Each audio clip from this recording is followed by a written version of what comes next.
Welcome to the Two and a Half Brothers podcast, where we discuss FPL views, strategy, but most importantly, our monthly league. It's free to enter with monthly prizes, have the League Cup and overall winner. Any random ideas we pick up along the way too. Just a little bit of housekeeping on the league. You will see Jake is displaying our new website that we've launched. Contains the rules, monthly winners, and any contact info. So if you use that as your first point of reference, if you have any questions, that would be great. We're up to 200 entries, so thank you to everybody who's entered so far. We're going to start thinking about the payout structure and the number of players that we're going to cap the league at. So more details as and when we decide. So for our first episode, we are going to be having a think about pre-season. There's already lots of content out there. We are going to try and give that our personal spin and how we interpret that analysis with regards to our team and playing in a monthly league. Hopefully that'll be engaging. We're always open to questions and suggestions, either via the website or social media. So we'll crack on. Evening, Jake, you okay? Cool. Thanks, Steve. Yeah, evening. Busy day today. Been looking forward to getting back and starting on the podcast, getting this recording done. And yeah, looking at some of the preseason games that have been going on, going a bit more in depth on the FPL changes. But otherwise, yeah, let's crack on with it. How is the initial draft going? Or initial drafts, plural? And initial drafts are all over the place. I think every day there's a different bit of news coming out. Players, yeah, transferring, players injured. It just keeps flip-flopping. I've got a couple locks on my team that I think are going to stay regardless. Obviously, Mo Salah. Ollie Watkins has sort of come to the forefront for that 9 mil striker. There have been some rumours about him potentially going to United, which could change my team if that does happen, especially with a sort of tougher run of fixtures compared to Villa. So we'll see what happens with that. If not, yeah, Morgan Rogers is looking good with that 7 mil price point, and I think that's probably it for. Also Cole Palmer as well. Probably the few that will definitely be in my team, whatever happens. How about yourself? How are your drafts going? Just one draft at the moment. Just Um, just just the one. I've still been staying off of the fantasy content and Hmm. trying to put all of this stuff together using my own views and analysis. I've been going back and forth with Salah and Haaland teams predominantly. Yeah. I think Haaland is the only real pick from the City attackers, whereas I think there's value in players like Wirtz. And I know covering Salah isn't really a thing. I just see value No. in Wirtz at the moment. I think he's probably a little bit too cheap. That's the same for Gokeres and Kuna, in my opinion. Um, Yeah. so yeah, but more as it comes. There are some pretty productive £6.5 million midfielders. I think Matoma is quite high up on my list at the moment. Yeah. There's obviously a lot of interest in Spurs on the presumption that Yeah. they improved this year. Quite a lot of people have an attacking mid from Spurs in their team. It's fairly tempting. What I would highlight is that Burnley were pretty tight last year in the Championship. As you can tell from my background, that's Pride Park. As a Derby fan, we saw Burnley a few times last year. Um, I imagine they'll be looking to obviously repeat that in the Premier League. How will the Burnley set up in terms of when they're playing? Do you think that will transfer across to the Prem? So we always see these championship sides come up with these amazing defensive records, and they just get obliterated when they come back to the Prem. Do you think that'll hold up with Burnley? Possibly more so. I think they conceded 14 or 15 last year. So very, very low. It's a bit of a hate watch at times. Yeah. But yeah, I don't think we'll see the kind of weakness in the promoted teams that we saw last year, but time will tell. Finding the more premium strikers more difficult at the moment. Um, Isaac doesn't feel like an option with his impending potential move. He had Yeah. surgery not long ago. I don't think he's travelled with Newcastle either. Watkins, as you highlighted, potentially moving away. I think Villa might regress a little bit this year, similar to Forest, to be honest. You can get players with similar goal involvements like Mateta and Wood if you fancy. Um, I think there's some value in the cheaper strikers as well. Strand Larsen, uh, Yeah. good shot accuracy and only one less goal than Cunha last year. Pedro's ownership's on a bit of a madness. I think it's Mm. probably a bit of a minute's risk for the time being, and potentially Yeah. covers some of Palmer's upside if you wanted to go there. But yeah, I can understand why people have him in just given his numbers, but not for me just for the time being. But yeah, work in progress. I'm happy to see people's teams on our social media asking for comments. I think that's been pretty interesting. Um, so in terms of playing style and decision-making frameworks, could you give us a bit of an overview of how you approach Mm. the game, particularly in this monthly format, which we've played for a few years, and now we're obviously opening up to, to the wider audience? Yeah. Playing the monthly league format is a bit different to overalls. You're looking at a lot more short term, 4 weeks, 6 weeks swing, as opposed to across the season what the best strategy is.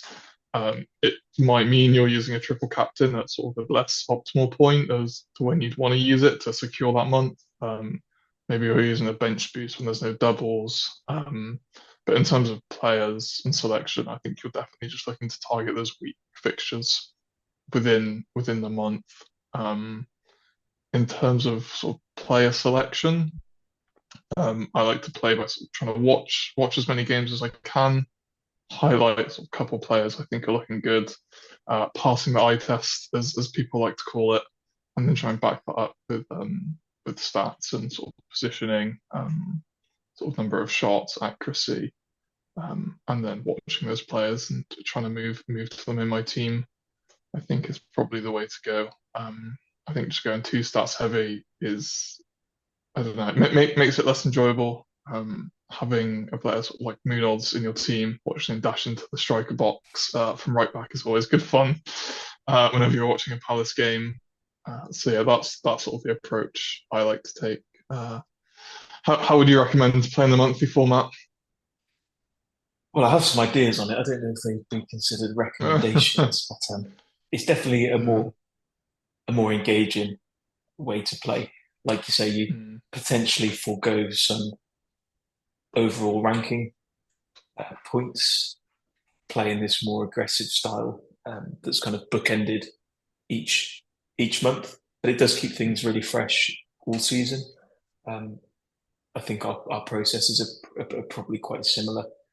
I guess I may be a little bit more aggressive in terms of taking hits and changing things up, just because that short horizon lends itself really well to to those aggressive moves. Had some reasonable success with it over the years, and I'll be looking to replicate that again. In terms of the pre-season, do you have any views on it? Generally speaking, before the season proper kicks off. It's always a difficult one to fully trust some of the preseason games. You've got teams experimenting that playing against weaker sides. I do think it has a place in trying to see how teams are setting up and trying to sort of determine who's going to be that number one striker for a team such as Chelsea.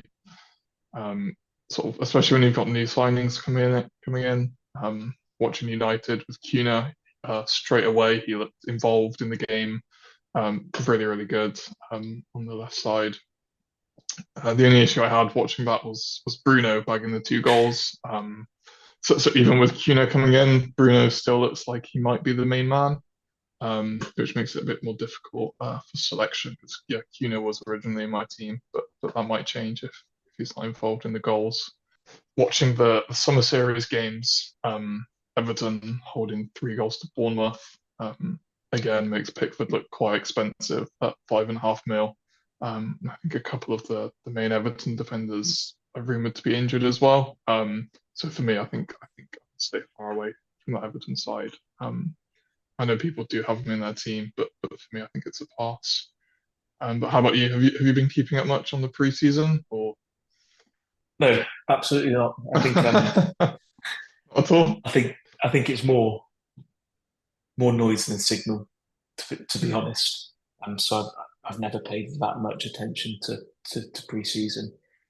I don't think it can be good shipping players across the world after such a busy season for particularly the fantasy assets that we generally look at. Um, so like Chelsea players, for example, playing the Club World Cup. I just have slight question marks there. They should be much more like Derby County, who are coming to Forest Green, which is down the road from me, um, in the next week or two.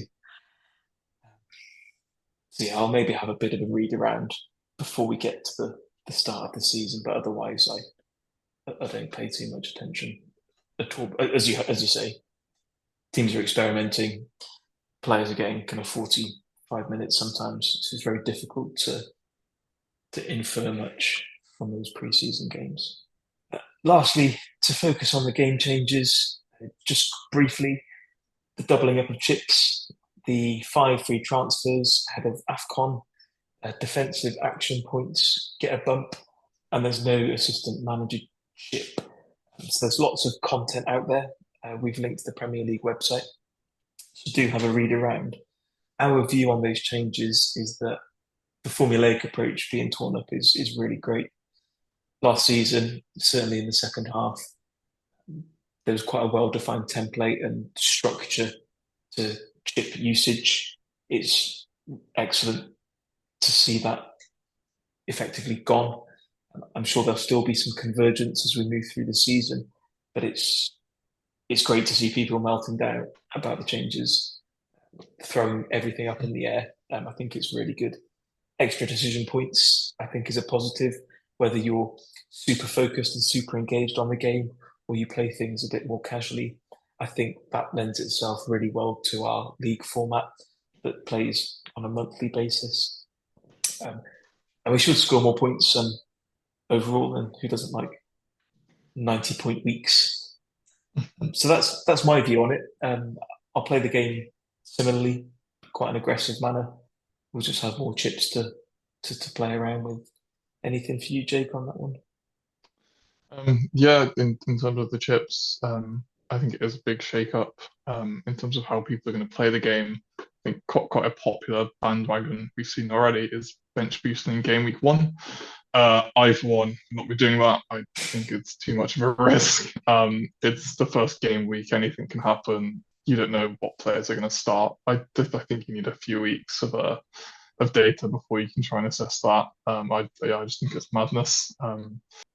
Yeah, don't get the bench boost in week 1. It feels like people have decided they want to bench boost, and then they Mm, back into their analysis, which yeah. is the complete opposite way to do things, in my opinion.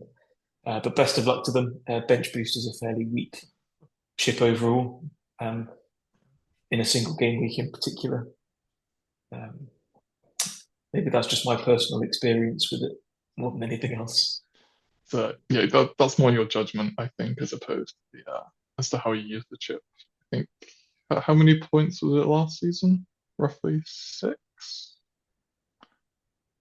I'd Was it have, six bench boost, or I'd maybe have, that was triple captain. I'd have bitten your hand off for 6. I think I might have Uh, got 6 for both chips. So no bitterness here whatsoever. yeah. Cool. One of the changes that I wasn't a fan of, but I don't think I'm coming around to are the AFCON transfers. 5 free transfers is a lot for one week for sort of a small selection of players. that are probably going to be playing AFCON. I think you've got Salah and Wemmer, possibly Kuna, you might have involved. Yeah, the AFCON transfers, I think, is an interesting change. Definitely shakes up sort of how you would plan your team around those fixtures. I used to always try and be careful to not rack up too many AFCON players before it kicks off, and also coming back from it. I guess these transfers allow you to sort of hold those players right up until the last week and ship them all out, and possibly get them back in. I think that'll be interesting to see. Yeah, sure. I think that's it for this week's material.